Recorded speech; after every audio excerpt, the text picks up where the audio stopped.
sound of waves breaking gently against the shore has a certain timeless quality.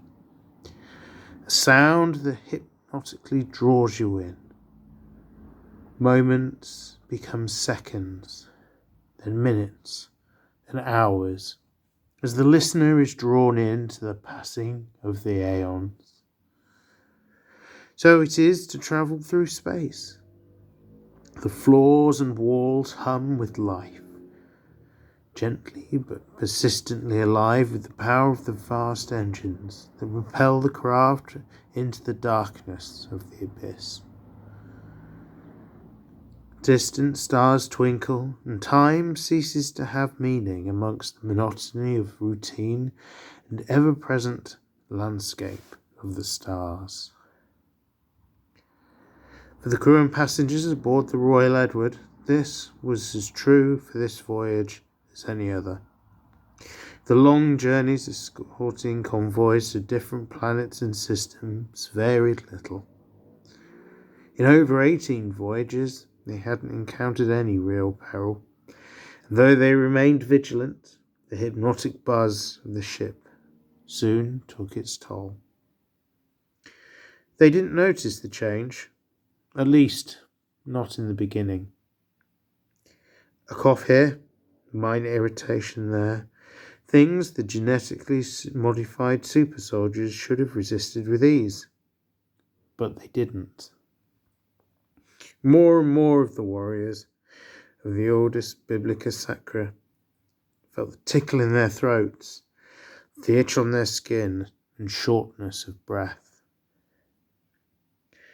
Perversely, the virus, if indeed that is what it was, didn't seem to debilitate its victims. Rather, they seemed to become stronger, tougher, more resistant to pain. To those chosen by the virus, this was swiftly viewed as a positive and not a matter of concern for the doctors. What they didn't see was the slow creeping effect on the minds of those who fell ill. If anything, they seemed to become more generous of spirit and show a real desire to share their gifts for the betterment of all.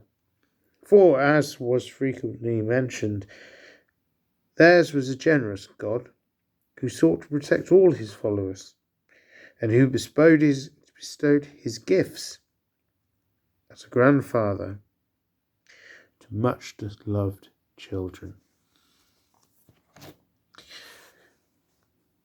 Ladies and gentlemen, boys and girls, thank you very much for stopping by and for returning to the far, far future. Today we're talking about Chaos Space Marines, and at the time of recording, I have picked up the new Chaos Space Marine Codex this very morning. Now, my Chaos Space Marine army actually started life many years ago as a painting project and an effort to challenge myself and improve my techniques.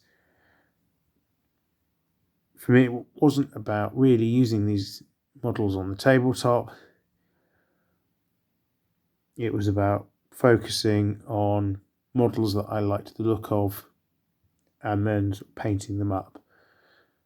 Over time, I have come to realise I've probably overcomplicated the steps I was taking. I actually can probably reduce the layers of paint whilst getting quite a similar effect, particularly as I wasn't doing particularly much highlighting, as you can probably see from the figures in front of you. Again, suffering from a project that was started many years ago, and as I've improved, looking back on the models I did at the early days, I think I could probably do them a lot better, but don't want to get trapped into a cycle of strip, paint, paint again, paint again, paint again. So there we are. with the new book, however, really inspired now to try and get some use out of the models. I've had my value out of them as painting projects, and now attempt to see play.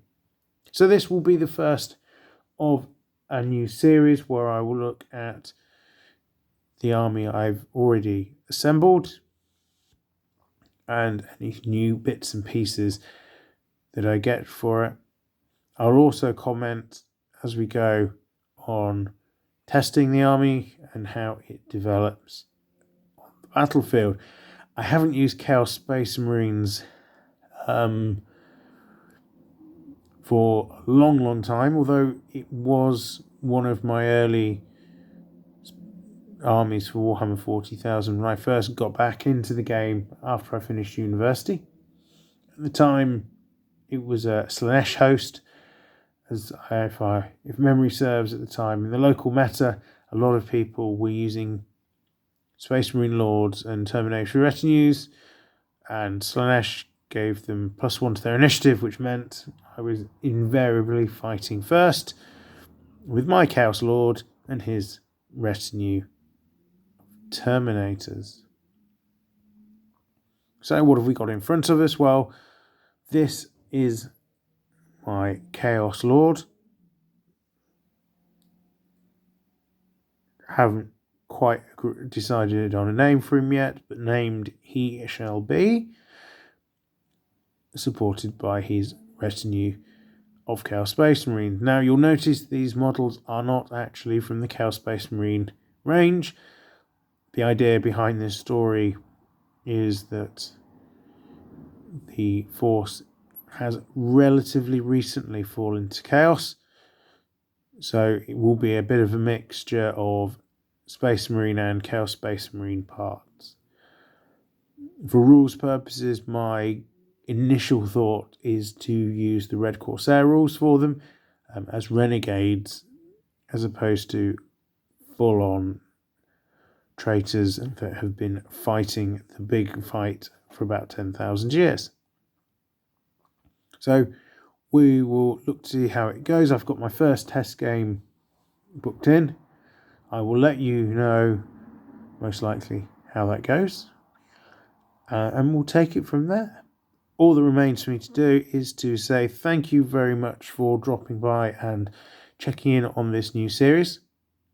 If you like it, I'll look to make a few more, particularly focusing as well around having, as with the Dwarf Army project, a bit of a story time to drive the narrative of the army that I'm building. This is Return to the Old World. Have a great day.